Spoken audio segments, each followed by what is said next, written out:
Hello everyone, and welcome to the Apps Associates webinar, Deploying High-Performance Database Services with Amazon Aurora. My name is Julian Troke, and I'm the Marketing Director at Apps Associates, and I'm your host today. During the presentation, please ask any questions you may have using the chat window, and we'll answer all the questions that we receive at the end. It's now my pleasure to introduce our speakers. Bill Stewart is the founder and CEO of PetTrax, and he'll be sharing his experience as a customer of Amazon Aurora. I'm also joined by Lynn Ferrante, who is in business development for Amazon Web Services, and finally Kshitij Kumar, who is the CTO at Apps Associates. This afternoon, Lynn will begin by providing an overview of Amazon Aurora, and then Bill will introduce PetTrax and describe how he is using Amazon Aurora today. Then finally, Kshitij Kumar will describe and outline the migration best practices. And now I'd like to hand over to our first speaker for this afternoon, which is Lynn Ferrante from Amazon Web Services. Lynn, over to you. Thank you, Julian. Hi, everyone. This is Lynn here at AWS.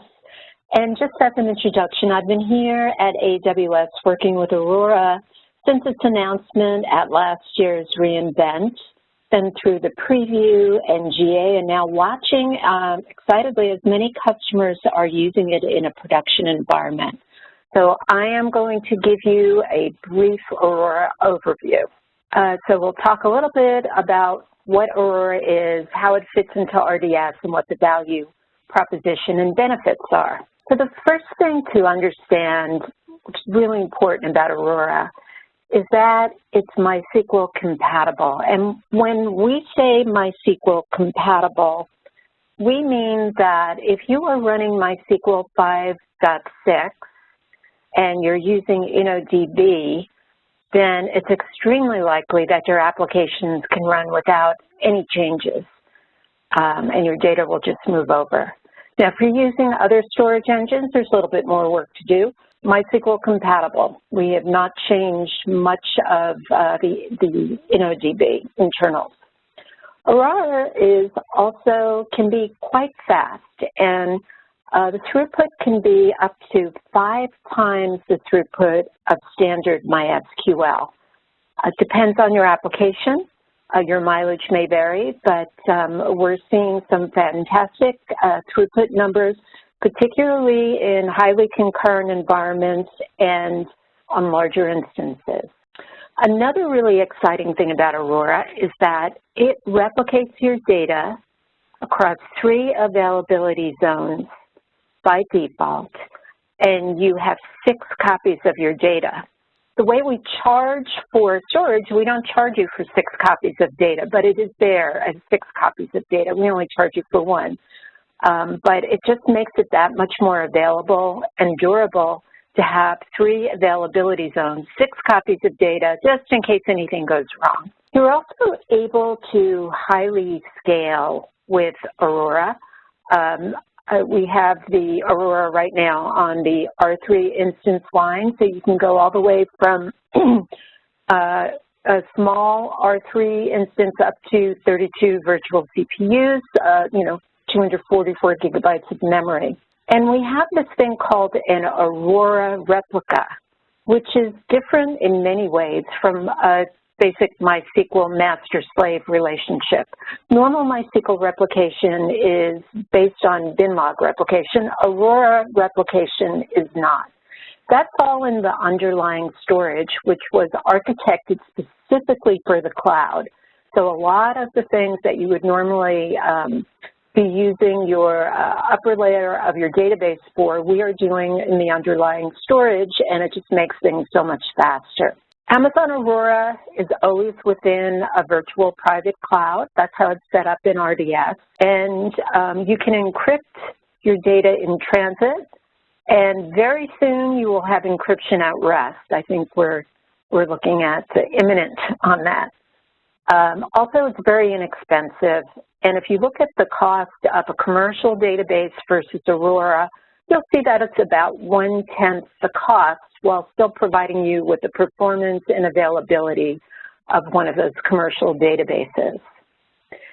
And I just thought I'd give you a sprinkling of some of the customers who are using Aurora now, like PetTrax and Expedia, GE, Pacific Gas and Electric. These are all companies that many of them were involved in the Aurora preview and now are looking at or already in production. So what's so special about Aurora? It's part of RDS, the Relational Database Service. So you can create a database in minutes. RDS does the automated patching for you, so you don't have to get involved with that. You can scale up with our push-button scale compute as you go up different instance sizes. We do in Aurora continuous backups to S3. These are automated backups. They're non-blocking, so you always have a backup going on. So it's in the rare event that you have a crash or something happens, with 6 copies of data and these automated continuous backups, you're in fabulous shape. But you can also create user snapshots if you'd like to do that as well, and sometimes that's useful for other reasons. Aurora has automatic failure detection, automatic failover. If you have Aurora instances in other availability zones as part of your Aurora cluster, which is optional, but you can do that, then we will fail over in under a minute approximately. And we have a MariaDB modified connector that can be used for Aurora. If you're using that connector, then failover is usually less than 30 seconds. Aurora is also different than MySQL in that these read replicas, these Aurora read replicas, can be used as failover targets. So you don't have to have separate read replicas and failover targets. So that saves you money right there. And talk about replication lag. Wow, this architecture allows us to really reduce the amount of lag between what would normally be called master and slave in MySQL. I went a little bit too fast there, to a minimum. And I'm going to show you some numbers on that in a subsequent slide. Aurora can scale on the storage side up to 64 terabytes per instance, much larger than any of the other RDS databases. This is available to you. And another fantastic thing about Aurora is that you don't have to pre-allocate space. We will allocate space to your instance as it is needed. That's done automatically. So that's one less thing you have to do. And you pay for only the storage you use. So if you're only using 10 gigabytes, that's all we're going to charge you for, but we will automatically increase as you need it. So let me give you a few numbers here to chew on in these charts. So this is something that we tried because we understood that some MySQL users were having problems as the table count went up in MySQL. So we tried it with Aurora. This is a write-only workload with 1,000 connections, and we went from 10 tables to 10,000 tables, and you see on the vertical scale it's thousands of writes per second. The blue bar is Aurora. The other bars are different versions, flavors of MySQL, and you can see how Aurora really handles write performance as table count increases and can be up to 11 times faster than MySQL. Aurora also has better concurrency, and there's several reasons for this. One of them is a thread pool that we have written specifically for Aurora that handles connections a lot better, shares connections on threads inside the Aurora database.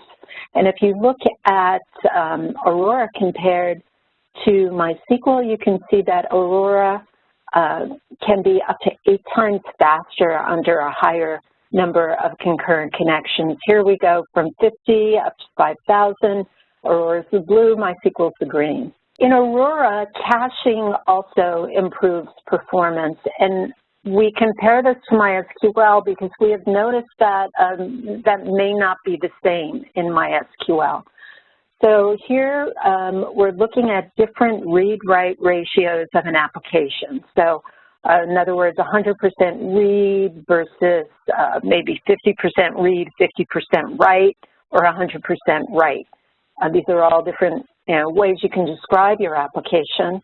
And if you look at the blue bar, that's Aurora without caching. The tannish bar right next to it is Aurora with caching. And you can see that in the high read and mixed read-write ratios, the caching works really well with Aurora. And here's that replica lag that I was referring to earlier. You can barely see the Aurora bars on this bar graph, so I left the numbers in. And if you look over on the left, you can see as you increase the updates per second from 1,000 to 10,000, how in this instance the read replica, the Aurora read replica lag went from, under 3 milliseconds to maybe under 6 milliseconds, which is really, really low. If you compare it to a MySQL instance, kind of in the same category, then you'll see that you would measure that in seconds, not milliseconds. So that would range right up to 300 seconds when you're doing something like 10,000 updates per second. So if you have read replica lag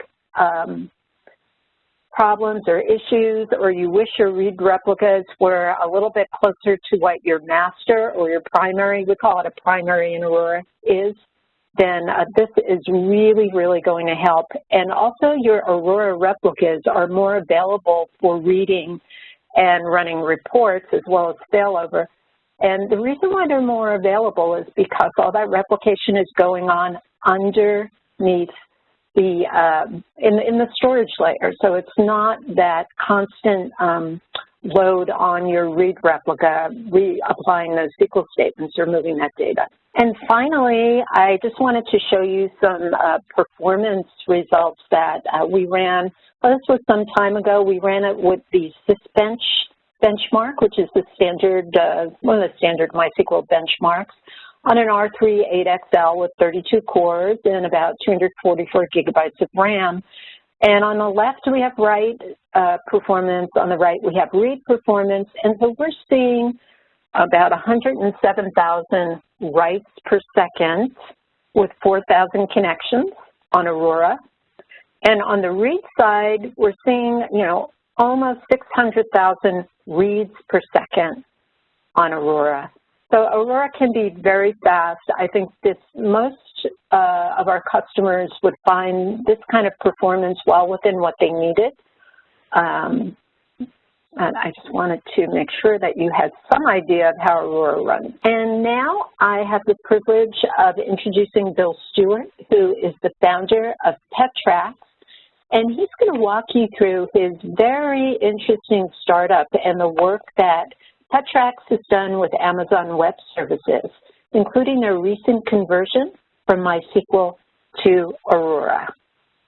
Bill, I'm going to hand it over to you. Great. Thank you, Lynn. See if I can take over control here. Hi, everyone. As Lynn mentioned, I'm Bill Stewart, and I'm the founder of PetTrax. And today, I'm going to tell you a little bit about our company and the work we've been doing with both Amazon Web Services and Apps Associates. I'll start off with an overview of PetTrax, walk you through our problem that we've been focused on and the solution that we came up with. And I'll finish up with how we've been working with both Amazon and Apps Associates to pull this all together, including, of course, our database conversion from MySQL to Aurora. So as you may have gathered from our name, PetTrax is in the pet industry, which is currently a $60 billion market in the U.S., where we're specifically focused on cats and dogs and their welfare. And when it comes to eating, cats and dogs typically fall into one of two categories. Either they're what we call gobblers, and they eat their food very quickly and are always on the lookout for more food, or they're nibblers, and they tend to eat small amounts of food and graze throughout the day. These two guys you see on the screen, these are my guys, my cats, Ricky and Teddy, and they were the inspiration behind our company. Ricky is the gobbler, and Teddy is the nibbler. And while my wife and I are very diligent about feeding them the proper portions and trying to keep Ricky out of Teddy's food, It's very difficult to manage and even more difficult if you're out of the house most of the day. And we started having health issues with Ricky as he became more overweight. So I started to look for some solutions and did some research on this particular issue with pets. This was one of the first sites I found, and I quickly realized that the problem and the opportunity were very big. About 54% of all cats and dogs are overweight in the U.S., and there are, just to give you the numbers, there are 96 million cats and 80 million dogs in the U.S., so it just shows you how big this problem really is. And there are all kinds of risks associated with overweight pets, just like people. These pets are more prone to chronic diseases such as diabetes, arthritis, and various kinds of cancers. And not only does that cause heartache for the pet owners, but the additional annual cost associated with that is anywhere from $500 to $5,000, and in some cases even more than that. And while this website has been up and running for about 12 years now and providing great information to help pet owners, the problem with overweight pets has actually increased during this time. So why, even with all this great information, does the problem continue? Well, first and foremost, most people are out of the home most of the day at jobs or at school. And even with all this great information, if you're not at home to implement the plan, you're probably not going to be successful keeping your pet healthy. Next, most people are in, or most pets are in a family environment where there are multiple caregivers. And as a result, on many occasions, the pets in these homes receive multiple meals, multiple feedings for the same meal by different people in the home. Another issue is that people who work late want to make sure their pets always have food. So they typically leave out a big bowl of food, which is not a good solution and usually ends up in overweight pets. And then the other part of this problem has to do with vet visits and regular checkups. People tend to only bring their pets to the vet when a health issue is more advanced instead of doing regular checkups where they can catch those issues early on. And finally, it's difficult enough keeping your pet healthy if you only have one pet. It's much more difficult in a multi-pet home. And most cats are in multi-pet homes, and many dogs, 1 out of every 2, are in a multi-pet home. So as I thought through the solution and how to solve the problem, the problems I just mentioned, I came up with 3 key requirements. First, the solution had to provide what I call intelligent feeding, and specifically a device or feeder that could automatically feed a pet the proper amount of food at the right time, even in a multi-pet household. The second thing in the solution is it had to be able to track all pet interactions as it related to eating. And I wanted to do this so that we could track trends over time that could be used to determine whether a pet was having health issues so that we could provide proactive information to pet owners.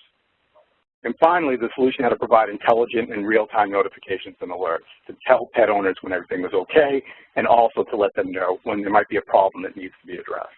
So with these key requirements in mind, I decided to leverage my technology background and come up with a solution. And since a big part of this problem is that people can't always be home for their pets, I thought this was a perfect case for leveraging the Internet of Things. What you see on the screen here is an alpha version of the PetTrax Intelligent Pet Feeder. And as with any Internet of Things product, it has a central processor, it has memory to store information locally, I/Os to control sensors and other peripherals, and communication so that it can connect to the Internet. The feeder also provides things like food storage so they can operate for up to a week without replenishing food. It can dispense food in 1/8 cup increments. It has temperature and humidity sensors to monitor the environment, a camera foot to take photos and for remote video viewing, motion sensor to detect and log activity around the feeder, retractable food tray to allow and deny access to food, and finally, an RFID reader to determine the identity of the pet attempting to access the feeder. And it does this through either a collar tag or if the pet has a microchip, it does it through the microchip. One of the key differentiators of this product from anything else in the market is that it can be customized through software configuration to work in almost any pet household. All of the automated pet food dispensers on the market today only really work in single pet households, and even in a single pet household, they don't give any detailed information about how your pet is consuming food. They simply dump food into a bowl on a preset schedule, and that's it. Our solution can be configured to work in a single cat or dog home, multi-cat or dog, or even a mixed cat or dog home. So I had a prototype built, set up a server, and had written some basic web services to interact with the physical product. And I also built a basic user interface. And after running the prototype for about 4 months in 8 homes, felt really good about the opportunity and decided to take the plunge and found PetTrax. I initially engaged an industrial designer and a hardware designer to take my prototype and build out a consumer physical product. So I had that part of the equation covered. But I also needed to build out a truly scalable computing infrastructure, a set of application services, and a mobile application. And that's where Amazon Web Services and Apps Associates came into play. The question is, why use cloud infrastructure and why Amazon? Well, the choice to use a cloud infrastructure, that was kind of easy for us. As a startup, it's key that we conserve cash. That's one of our top priorities. And unless you're in the business of providing computing resources, it really doesn't make any sense to make the big cash outlays associated with setting up your own infrastructure. So that was an easy decision for us. Now the question is, why Amazon Web Services? Well, for us, number one, Amazon has been doing this for a long time and has a great reputation for providing cloud infrastructure and services. And once we determined exactly what we needed, so all the compute resources and the database and storage and networking and security, once we determined what we needed, we had that up and running in less than a day, which was really, really great for us. Another thing was our monthly costs were extremely low, and the key being that we only had to pay for what we needed. And when you're a startup and you're in development mode and you're not supporting end customers, those needs were really low in terms of these components, and so our costs were really low. And finally, and most important for us, leveraging Amazon enabled us to focus more on the business issues and less on the technology. The other advantage with having Amazon as a partner is the ability to add services and scale the infrastructure as you grow. Amazon provides things like analytics services that we may want to leverage in the future. We want to do a lot of analytics, and having those capabilities with some pre-built services would be great. They also just came out with an Internet of Things set of services, and while we built our own solution for this piece, we may want to leverage that in the future. They have mobile services, application services, again, could be beneficial to us as our company grows. We can look at these offerings instead of having to build them out ourselves from the ground up. These really would provide us with a big benefit. And I really can't stress enough that as a startup, that having that ability to only pay for what you need is really important as we work and grow with Amazon. And then finally, since Amazon is such a big presence, there are many third-party integrators like Apps Associates that you can leverage to help build out and manage your computing infrastructure. So that's why we chose Amazon. We chose Apps Associates as a technology partner for 3 reasons. Number one, I had worked with them in the past and found them to be really highly capable from both technology and business standpoint. 2, they had an Amazon Web Services practice and were very knowledgeable in sizing and configuring those resources. And it's really great having somebody who understands that and can take your requirements and size it properly. And 3rd, they have the ability not only to set up that infrastructure, but to also design and develop the web services in the mobile application. And I was looking for a partner who could pull it all together, and that's exactly what we got from Apps Associates. They sized and deployed our computing infrastructure, which included compute resources, Apache Web Services, Tomcat application services. We initially did the database in MySQL, and then we converted that to Aurora, which is now providing us with a high-performance and scalable database at a low cost. And finally, they actually implemented our MQTT messaging services, which gives us a true Internet of Things messaging capability. And as I mentioned, in addition to all of this infrastructure setup, Apps did all of the application development work on our web services, our database, along with our mobile application. Finally, getting to Aurora. So since this webinar is focused on Aurora, I have 1 slide to speak specifically about that. And the reason I only have 1 slide is that from my standpoint, the effort to move from MySQL to Aurora was simple. It was a real easy conversion for us. Apps Associates approached me about converting to a more scalable solution on the database side that would help set up PetTrax for the future. And at first I was hesitant, I kind of resisted, but they assured me that the cost would be low and the effort would be minimal, so we decided to do it. We set up a separate application stack for Aurora so that we wouldn't interfere with our ongoing development work, and also so that we could run in parallel with our existing setup to confirm everything was working properly. And after our planning phase, the migration only took 7 days. It was really, really fast. And the best part of the process is that we only have to change one line of code, only one line of code, and that was a server-side piece of code that pointed our application services to the new database. None of our devices in the field had to be changed, which is really important because any firmware updates risk taking those devices down, and no changes were required on a mobile application. Those all just worked when we flipped basically that line of code on the server side. Our devices and mobile application just worked, and now with Aurora, we're ready to handle much higher volumes and have better failover and recovery capabilities. Our work with apps in Amazon on the beta solution ran about 6 months and culminated with our beta solution, which includes an intelligent pet feeder with all the electronics and firmware, a cloud infrastructure with compute and web services, application services, much more robust database and messaging, and a mobile application. All of this tied seamlessly together. And we're about to enter our beta testing phase in this solution. So in summary, I believe this was, PetTrax was made possible due to what I call this convergence of forces. First, from a business standpoint, pets being viewed as family members, pet owners, looking for products that can help, and they've come to expect connected and mobile products to keep them connected to their pets. And second, from a technology standpoint, the Internet of Things is exploding. The cost associated with doing these types of solutions is low now, and there are readily available resources and partners like Amazon and Apps Associates to quickly move on these solutions. So with that, I'm going to hand it off to Kshitij Kumar of Apps Associates. He'll walk you through their offerings and some of the technology aspects associated with building out these solutions, including what we did on the Aurora side. Thank you, Bill.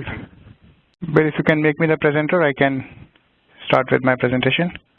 So as Bill talked about, we helped PetTrax and several other customers migrate to Aurora from MySQL or Oracle databases. I wanted to share what the experience has been, what we have learned, what some of the best practices are, and also share what tools Amazon Web Services provides to make that migration much more seamless. Before I do that, I wanted to give a quick overview about Apps Associates. So we are a company headquartered right out of Boston, Massachusetts, a global organization with over 650 employees. We started our business in around 2002, and like every other service provider, very focused on on-prem databases applications. But over the last 4 years, we have done significant amount of work with Amazon Web Services and really leveraging those services across our entire portfolio of services, which ranges from infrastructure, databases, business applications, integration, big data analytics, and we leverage Amazon across all of those. So this year, we were awarded the Premier Consulting Partner status from Amazon, which is the highest tier any partner can get to. And not only that, we were also certified as a managed services cloud provider, and there are only 10 partners worldwide who are certified in that particular category. So our relationship with Amazon, with our customers, has been really, really good. And Aurora is something which has been very key to our portfolio of services. We started to work with the Aurora product development team in the beginning part of the year. So by the time the product came to the market, we had really good exposure and experience with not only the database technology, but also the tools that enable customers to move to that. So the way we have approached Aurora is that there are customers who are running MySQL, and as Lynn talked about and Bill talked about, for MySQL customers, going to Aurora is lift and shift. As Bill said, it's simply a one line of code change. And on the screen here, on the box in the middle, you see that one line of code which I have highlighted to show you, you only make that one change and your entire application works. So if you are a MySQL customer, the migration to Aurora is something that you should definitely consider because it's a very seamless process. Now, a few things that you have to watch for if you're a MySQL customer is which version of MySQL you are running, what framework you are running. Because it's easiest migration if you're running MySQL version 5.6, and if you're running InnoDB framework, those are the seamless. However, we have had customers who are running a lower version of SQL or a different framework, MyISM or something, and then those can also be converted and migrated over. So the extra effort that would go in those special cases is clearly outweighed by the benefits that customers see from the performance scalability of what Aurora really provides. The second set of customers that we have worked with is customers who are using commercial databases like Oracle or SQL Server. There are various reasons why these customers want to go to Amazon-based database, but the important thing is that not every application which is running on, let's say, Oracle is a good fit to go to an Aurora. So the best example is if you're running an ERP application, you are not going to migrate your ERP application to Aurora. That's not going to happen. So the best use cases are that you may have a custom application doing one-off thing. You may have a web application. So those are the good programs that you can think of migrating to Aurora. Now, the migration from a commercial database to Aurora is not as seamless as what MySQL to Aurora is, for the simple reason that Aurora is like MySQL engine. So every line of code that you write in MySQL would work as it is in Aurora. But when you look at Oracle, your PL SQL packages, your functions, your table structures, your triggers, they're all specifically written for Oracle. And Aurora is not Oracle. So there is some conversion that you have to go through. But for that conversion, Oracle provides you two utilities, which are at the bottom of the screen. One is a data migration service. So you can enable this utility to migrate your data, set up replication and all. But the second utility, which is a schema migration service, which is going to be your most friendly tool to help you do this code conversion. So I'm going to walk you through some of the screens of how some of this code conversion works. Now, bear in mind that there is no utility out in the market, including this one, which is going to do everything for you. They will get you to a very good amount of good point, like a 50%, 60%, 70%, depending on how your code is, but the rest of it you still have to do yourself. But the majority of the heavy lifting is done by these utilities. But you don't need most of it when you're talking about a MySQL application. If you look at a timeline for a MySQL project, like Bill talked about for PetTrax, it took us about 7 days to do the whole work. But on an average, we are looking at a migration of about 4 weeks or less when we are looking at a MySQL application to be converted to Aurora. So I just gave like some blocks of time here as to how are those 4 weeks divided. 4 weeks is not the duration that it takes to migrate. 4 weeks is the entire project, which involves like 2 days of assessment, understanding your requirement. What we find, a lot of customers are running MySQL in a EC2 classic platform, whereas Aurora only runs in VPC. So things like those have to be considered. Your application's integration between EC2 classic to VPC has to be considered. So all of that assessment happens for 2 days. Then for the next 8 days, we do the build. So that 8 days is very consistent what PetTrax talked about. It took a week for them. And then we do about 4 days of testing. The testing is something very important where we would like you to do the unit testing. You know your application best. We can run through some scenarios, but we would like you to sign off on the testing. And once the sign off is done, we move into the production phase. We migrate everything over to production. We test it, we support it, and then you are done. So within 4 weeks, it requires all the assessment, the work, the testing, and the migration. And just to point one more thing out, in the middle of the screen here, in the build part, it says migrate from MyISM to InnoDB. So in these 8 days, we can even handle things like converting your storage engine. So if you're running InnoDB, then of course no need, but if not, we can certainly do that too. And it's going to be just handful of days more if we have to migrate your or upgrade your application of MySQL to bring it to the compatible version of 5.6 for Aurora. So very, very, very quick start and very minimal requirement of resources from your end when we are looking at this type of migration. So the approach that we have sort of refined over the months working with customers is, and it's very understandable for us as a partner that you may not just take everything and move it over to Aurora. You may want to try something out, and that's how a lot of people have really gone with it. Try something, and these customers have been MySQL customers and Oracle customers, and once they have liked what they see, then they have planned out subsequent migrations to Aurora to basically take their enterprise in that direction. So here's an approach that we have used. It's a typical waterfall model of define, design, move, develop. But the important thing is that identify an application that you want to use as part of your pilot project here. And a lot of times it's the Oracle customers who are trying to do something like this, less on the MySQL side. But you define what the success criteria are going to be for your pilot project. Identify the application. A lot of times the application is pretty big, so you have to design a slice of the application or a slice of the database that you will migrate. So you see a red line in the middle of the screen. all the tasks about the red line are all Aurora specific, database specific. So you migrate to Aurora, migrate to the database, and then you go and test the backup and recovery. How easy can you access it? So there are actually commands that Aurora provides you, which you can execute, which can fail an instance, which typically is very hard for you to simulate those failover scenarios. But Aurora provides you 2 commands to try that out. So you can try all of those scenarios. And on the application side, okay, in case of, depending on how your application is written, it may or may not need any change. You do your application migration, test it out, and go back to the validation stage, look at your business objectives, look at your success criteria that you define in the business in the beginning of the project. If they are met, you are good, and then you can go forward from there. So with that overview of how the upgrade practices have been, I want to talk about the 2 utilities that Amazon provides, which is your data migration and the schema conversion. So I have some screenshots to give you an idea, and certainly you can look at these utilities and services on the Amazon's web services portal to get a better understanding. So the first one that I want to discuss is the schema conversion service. So the screen that you see here is when we were doing a conversion of an Oracle customer to Aurora. So on the left-hand side, you see Oracle. So these are all the Oracle schemas tables that are available. On the right-hand side, you see Aurora. And in the middle, in this case, it shows you an example of an index.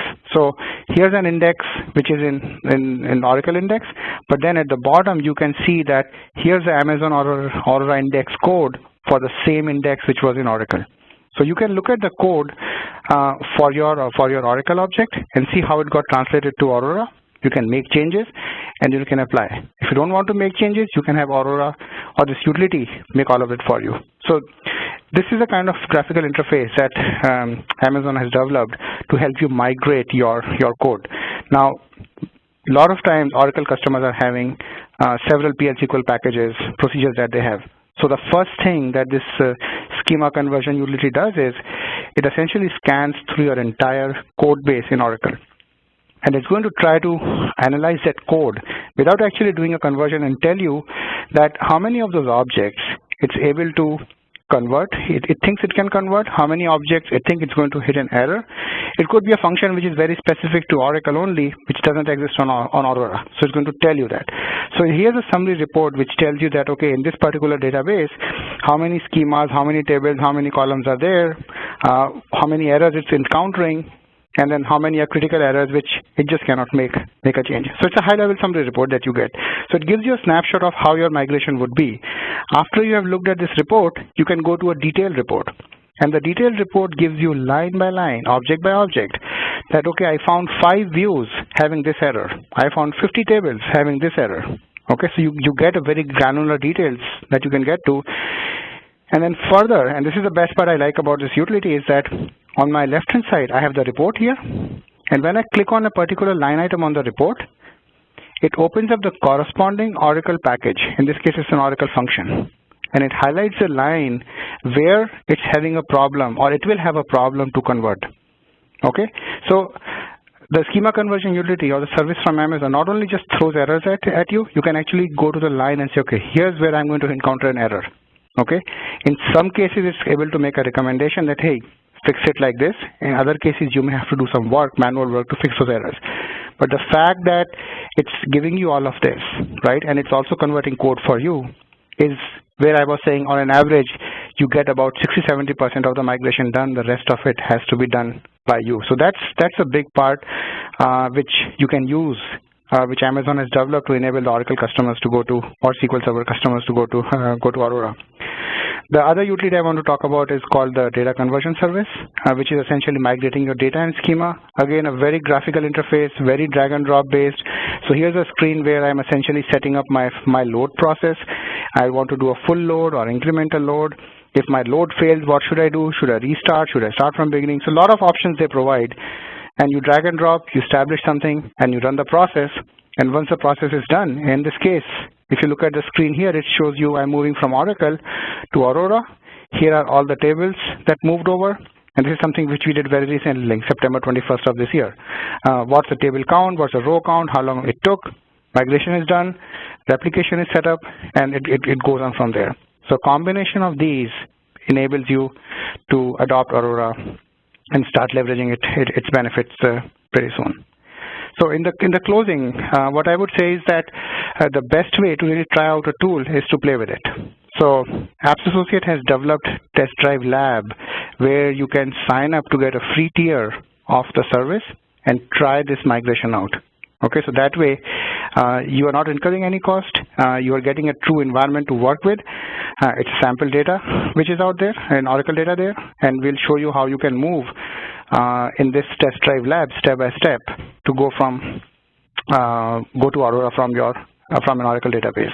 Okay, and if you like it, you have any more questions, we are certainly there to help. AWS is there to help, and what we have done is to make this migration easy and to just give you how Apps Associate approaches these migrations is that we have really created like a t-shirt size system. Okay, so you can pick and choose what your scenario could be for migration.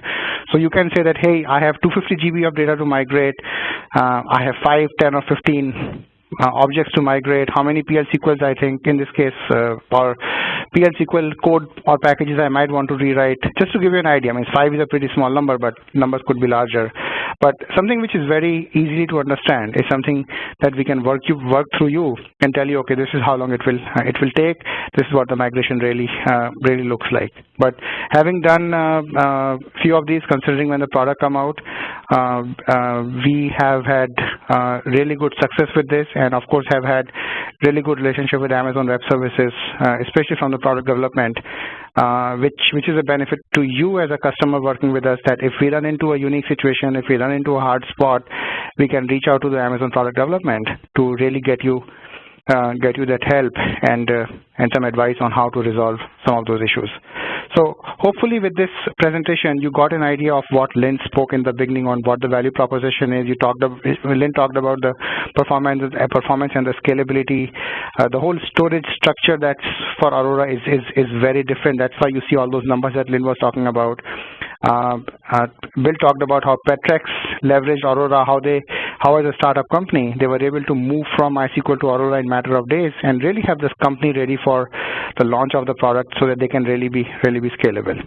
So with that, if you have any questions, you can post them onto the chat and we can try to answer some of them. If not, we can get back to you. Well, thank you very much, Chidich, Lynn, and Bill. That was really excellent information that you've shared with everybody today. We have had a few questions that have come in during the session. Chidich, I'll start with you.